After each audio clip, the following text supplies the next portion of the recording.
Good morning students, welcome to online classes. Last time हमने fungi के characteristics को study किया था। आज हम बात करते हैं इनके रिप्रोडक्शन की। सबसे पहले अगर हम इसका रिप्रोडक्शन पढ़ लेंगे तो उसके बाद जब हम क्लासेस करेंगे तो और ज़्यादा उसको समझना ईजी हो जाएगा, इसलिए हमने पहले रिप्रोडक्शन को कंसिडर किया। तो किस तरह से जो फंजाई है वो रिप्रोड्यूस करते हैं। जो फंजाई है बहुत ही डाइवर्सिफाई ऑर्गेनिज्म है, ठीक है। तो इसके अंदर बहुत टाइप के रिप्रोडक्शन मेथड प्रेजेंट रहते हैं और बहुत सारे स्पोर्स प्रोड्यूस होते हैं, ठीक है। आई थिंक सारे जितने भी हम मेथड्स पढ़ते हैं, सारे ऑर्गेनिजम्स पढ़ते हैं, सारे किंगडम्स पढ़ते हैं, तो उसमें जो सबसे ज़्यादा मेथड्स हम पढ़ते हैं वो फंजाई के अंदर ही पढ़ते हैं, ठीक है। तो सबसे पहले हम बात करते हैं कि कितने मेथड्स हैं। तो 3 मेथड्स हैं basically, vegetative, asexual and sexual. कई बार हम क्या करते हैं, एसेक्सुअल के अंदर ही वेजिटेटिव को कंसिडर कर लेते हैं, क्योंकि इसमें क्या है, एक सिंगल पेरेंट की ही जरूरत होती है। लेकिन वेजिटेटिव में क्या है, किसी भी वेजिटेटिव पार्ट से अगर फंजाई ग्रो कर रही है, अपनी पूरी बॉडी को फॉर्म कर रही है, तो उस तरह की रिप्रोडक्शन को हम वेजिटेटिव रिप्रोडक्शन में कंसिडर करते हैं। एसेक्सुअल रिप्रोडक्शन में हम कंसिडर करते हैं जिसमें डिफरेंट टाइप्स के स्पोर्स फॉर्म होते हैं, ठीक है। और सेक्सुअल रिप्रोडक्शन में जिसमें 2 हमारे पास पेरेंट्स होते हैं या 2 सेल्स होती हैं जो आपस में कांटेक्ट करती हैं और फाइनली क्या करती हैं, न्यू ऑर्गेनिजम्स प्रोड्यूस करती हैं जिनके अंदर जीन्स के अंदर चेंज मिलेंगे। तो सबसे पहले वेजिटेटिव से स्टार्ट करते हैं।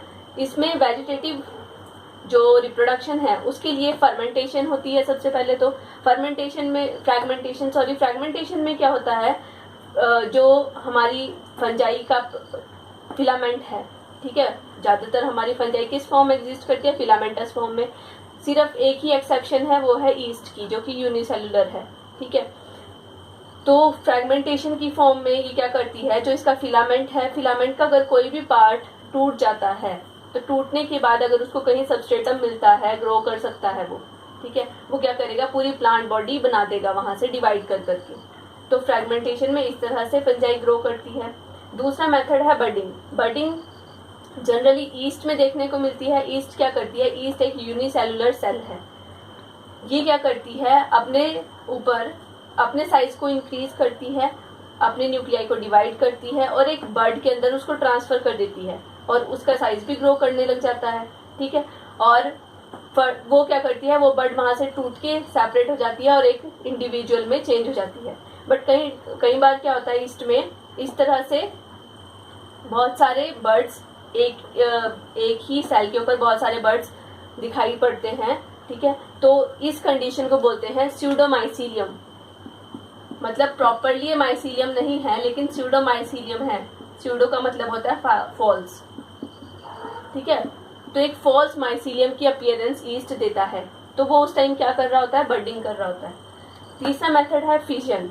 फिशन में क्या होगा, जो हमारी जो फंजाई है वो या तो बाइनरी फिशन कर सकती है, मल्टीपल फिशन कर सकती है। बाइनरी फिशन में क्या करेगी, एक सिंगल सेल 2 डॉटर सेल्स में डिवाइड हो जाएगी, ठीक है। और मल्टीपल फिशन में क्या होगा, एक सेल से बहुत सारी डिफरेंट डॉटर सेल्स फॉर्म हो जाएंगी। तो फिशन इस तरह से होता है।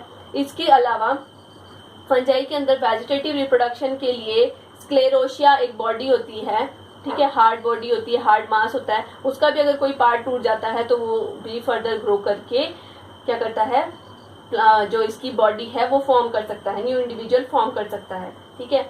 और इसके थ्रू राइजोमॉर्फ्स होते हैं इसके अंदर, उसके थ्रू भी वेजिटेटिव प्रोपिगेशन हो सकती है। नेक्स्ट हमारा है एसेक्सुअल मेथड। अब एसेक्सुअल में क्या है, यहाँ पे डिफरेंट टाइप्स के स्पोर्स बनते हैं। यहाँ पे मैंने बहुत सारे स्पोर्स यहाँ पे मेंशन किए हैं। तो जो फर्स्ट टाइप है दैट इज जू स्पोर्स। जू का मतलब होता है एनिमल्स।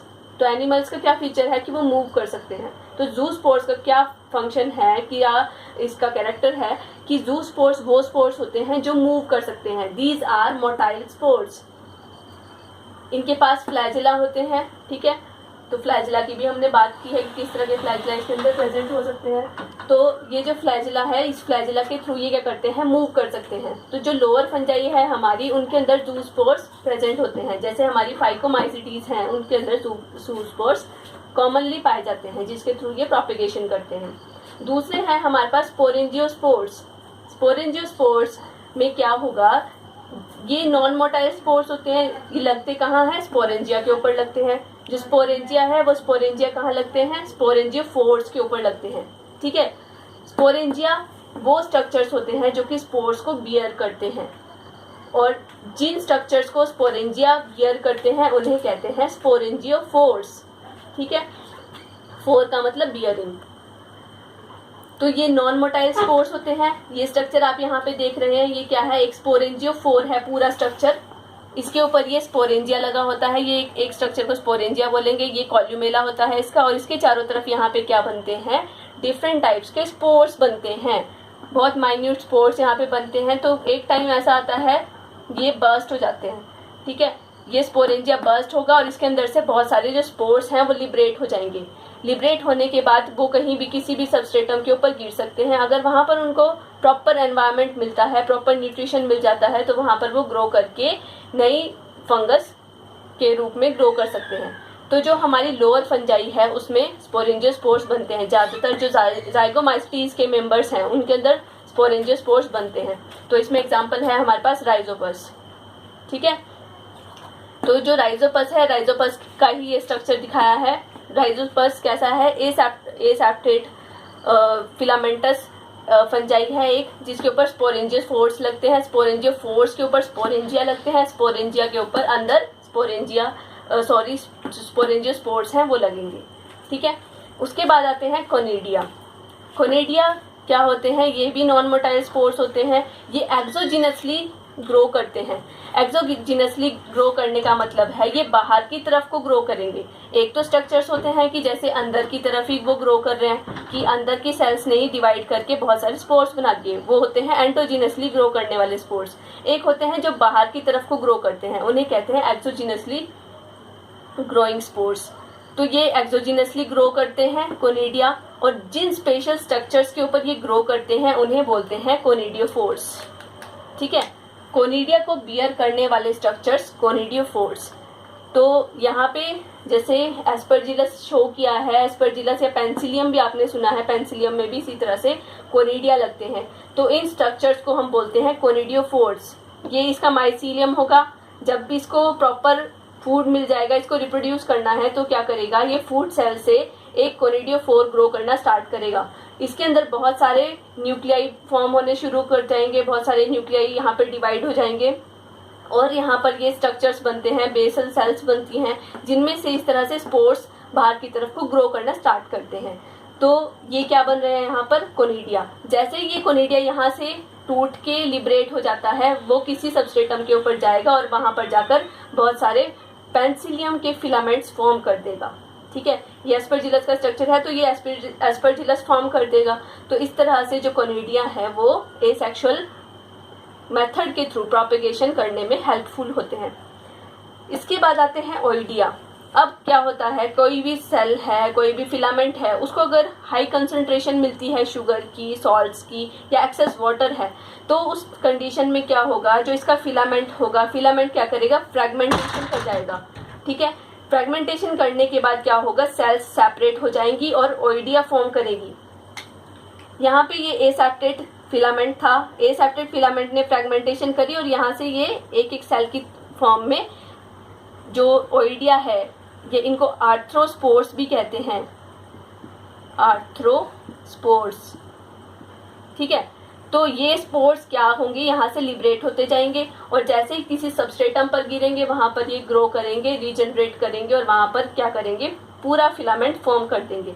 अब कोनिडिया और ओइडिया में क्या डिफरेंस है, जो कोनिडिया होते हैं, कोनिडिया तो यहाँ पर एक्सोजिनसली ग्रो कर रहे हैं, यहाँ पर ये डिवाइड करता जा रहा है और अंदर से नई नई सेल्स फॉर्म करता जा रहा है। मतलब ये जो अंदर का मास है ये एज इट इज रहेगा, ये सिर्फ मल्टीप्लिकेशन के थ्रू यहाँ से बनते हैं। लेकिन ओइडिया के केस में क्या है, पूरा जो फिलामेंट है, फिलामेंट फ्रैगमेंट फॉर्म करेगा, फ्रैगमेंटेशन इसके अंदर हो जाएगी और ये फ्रैगमेंटेशन के बाद स्पोर्स करेगा, फॉर्म करेगा। तो यहाँ पर ये जो पूरा कोनिडियोफोर है ये डिमिनिश नहीं होता, लेकिन यहाँ पर जो इसका फिलामेंट है ये पूरा खत्म हो जाएगा। जब तक ये यहाँ पहुंचेगा पूरे स्पोर्स बन गए तो ये पूरा खत्म है। अब ये जो स्पोर्स हैं, जब इनको और मीडियम मिलेगा वहां पर ये ग्रो करके नए जो फंजाई है वो बना देगा। तो कोनिडिया कहाँ पर बनते हैं? ज़्यादातर जो हमारे एस्कोमाइसीड्स के मेंबर हैं उनके अंदर बनता है कोनिडिया, ठीक है। और जो ओइडिया बनते हैं हमारे म्यूकर है, राइजोपस, ये जाइगोमाइसीड्स के मेंबर होते हैं, उसके अंदर बनते हैं। म्यूकर है, म्यूकर को डंग मोल्ड भी कहते हैं, ज़्यादातर ये डंग के ऊपर ग्रो करती है, ठीक है। कोप्रोफिलस टाइप की ये फंजाई है। जो राइजोपस है, राइजोपस को ब्रेड मोल्ड बोला जाता है।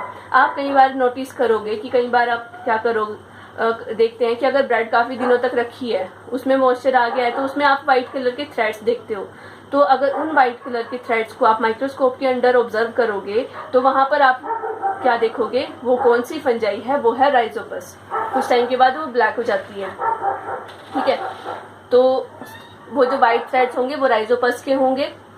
तो उसमें आप स्पोरेंजियोस्पोर्स भी बनते हैं उसमें, और इस तरह से ओइडिया भी बनते हैं। अगर आप उसको हाई कंसंट्रेशन देते हैं शुगर की, सॉल्ट्स की, एक्सेस वाटर वहाँ पे होता है, तो वो ओइडिया बनाने शुरू कर देता है। अब जो नेक्स्ट है, अब जितने ये स्पोर्स थे यहाँ पे बने हैं, ये कैसे हैं? माइटोसिस के थ्रू बने हैं, ठीक है। सिंपल डिवीजन यहाँ पे हुआ है। लेकिन कुछ एक स्पोर्स हैं जो कि कैसे बनते हैं? मियोसिस के थ्रू बनते हैं। मतलब जब फर्टिलाइजेशन हो जाता है, फर्टिलाइजेशन होने के बाद जाइगोट बनता है। जाइगोट क्या करता है? डिवाइड करता है मियोसिस के थ्रू। जाइगोट का जो नंबर है वो है डिप्लॉइड, 2n नंबर होता है। उसके अंदर मियोसिस होती है। मियोसिस होने के बाद वो हैप्लॉइड स्पोर्स फॉर्म करता है। तो यहाँ पे जो स्पोर्स फॉर्म होंगे वो होंगे मियोस्पोर्स। तो जो एस्कोस्पोर्स हैं, बेसिडियोस्पोर्स हैं, ये कैसे हैं? मियोस्पोर्स हैं, ठीक है। जो एस्कोस्पोर्स हैं, एस्कोस्पोर्स भी मियोस्पोर्स हैं। ये स्पेशल रिप्रोडक्टिव यूनिट्स के अंदर लगते हैं जिन्हें बोलते हैं एस्कस। यहाँ पे आप देख रहे हो कि ये एक क्लब शेप्ड स्ट्रक्चर आप देख रहे हो यहाँ पे, ठीक है। ये बैग शेप्ड स्ट्रक्चर होता है, सैक लाइक स्ट्रक्चर बनता है यहाँ पे। उसके अंदर बहुत सारे एस्कोस्पोर्स लगते हैं, इसको बोलेंगे एस्कस। इस एक बॉडी को एस्कस बोलेंगे। इस एस्कस के अंदर क्या होगा? डिवीजन होती है, 4 to 8 सेल्स यहाँ पे फॉर्म होंगी। वो 4 to 8 स्पोर्स यहाँ पे बनेंगे। जैसे ये बर्स्ट होता है, ये लिबरेट हो जाते हैं, और लिबरेट होने के बाद जाकर ये ग्रो करना शुरू कर देते हैं। तो जो एस्कोस्पोर्स है, नाम से ही क्लियर है, एस्कोमाइसिटीज जो नाम दिया गया है क्लास को, वो एस्कोस्पोर्स होने की वजह से ही दिया गया है, ठीक है। तो एस्कोस्पोर्स जो एस्कोमाइसिड्स के मेंबर हैं वहाँ पर लगते हैं।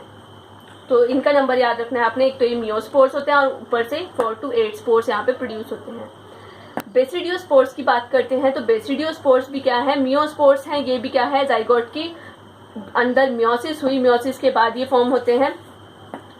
ये स्पेशल स्ट्रक्चर्स पे लगते हैं, जिन स्पेशल स्ट्रक्चर्स को कहा जाता है बेसिडियम। ये होते हैं क्लब शेप्ड स्ट्रक्चर्स के ऊपर लगने वाले, ठीक है। ये लगते हैं सैक फंजाई के अंदर। मतलब जो एस्कोमाइसिड्स है वो सैक फंजाई है। वो आगे हम जब क्लासेस पढ़ेंगे तो और ज़्यादा क्लियर हो जाएगा आपको।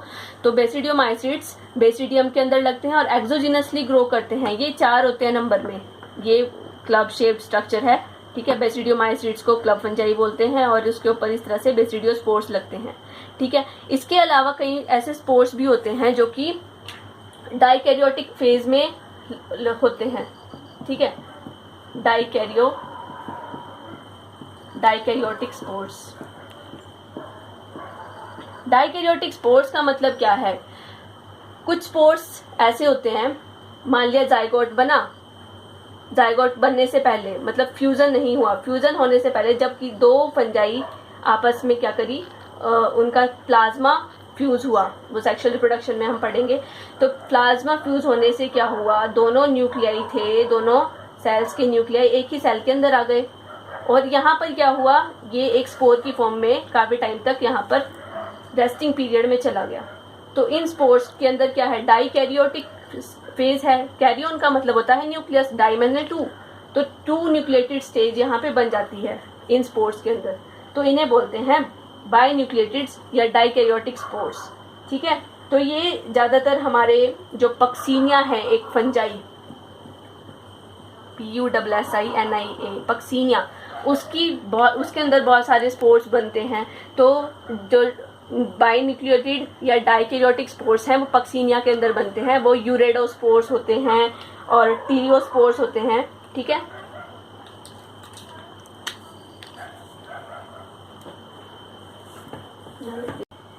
तो जो ये बाई न्यूक्लिएटेड स्पोर्स हैं उनके अंदर आते हैं यूरेडोस्पोर्स और टीलियोस्पोर्स। बाई न्यूक्लिएटेड स्पोर या डाइकैरियोटिक स्पोर्स भी आप बोल सकते हैं, ठीक है। तो ये है यूरेडोस्पोर, इसके अंदर भी 2 न्यूक्लियई है, टीलियोस्पोर्स है, इसमें बाई सेल्ड भी होती है और 2 न्यूक्लिएटेड भी होती है, ठीक है। इसके बाद आता है सेक्सुअल रिप्रोडक्शन, उसको हम नेक्स्ट लेक्चर में कंटिन्यू करेंगे। Thank you class.